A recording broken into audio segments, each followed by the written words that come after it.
104 বছর বয়সে দেখেন এই কি পরিস্থিতি, পানির পরিস্থিতি ওনার অলরেডি হাঁটুর উপরে চলে আসছে।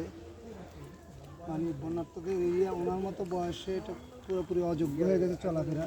উনি এখন এই অবস্থা পাড়ি দিয়ে আপনি কোথায় যাচ্ছেন বাবা?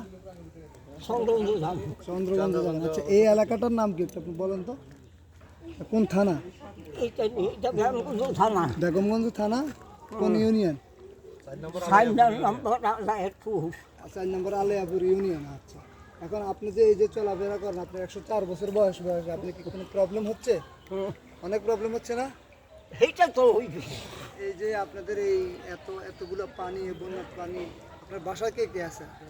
আপনার বাসার ভিতর পানি ঢুকছে? না, বাসার ভিতর পানি ঢুকে না? এই আছে বিদ্যুৎকালী বাড়ি আছে। বিদ্যুৎ বাকি আছে। আচ্ছা, ঠিক আছে।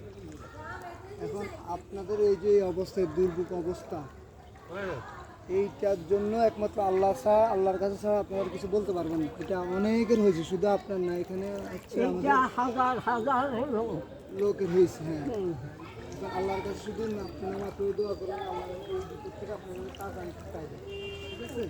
এটা আল্লাহর হুকুম, আল্লাহ যখন যাবে তখন তা হবে। কিন্তু আমার তো আপনার জন্য খারাপ লাগলো। আপনি 104 বছর বয়সে এখন পাড়ি দিয়ে কোথায় যাচ্ছেন আপনি? এখন কোথায় যাচ্ছেন আপনি? আল্লাহ যদি বাজারে যাইও। বাজারে যাবেন? বাজারে কেন যাচ্ছেন আপনি? আপনি কি কোনো ইয়ে নাই, ছেলে সন্তান বা? ছেলেরা আছে, তারা ভাগে দেয়। আপনি হচ্ছে এমন কষ্ট করে বাজারে যাবেন কেন? বাজারে কেন যাচ্ছেন আপনি? যাই ওষুধ যাই, ওষুধের জন্য বাজারে যাচ্ছে। দেখুন, 104 বছর বয়সে উনি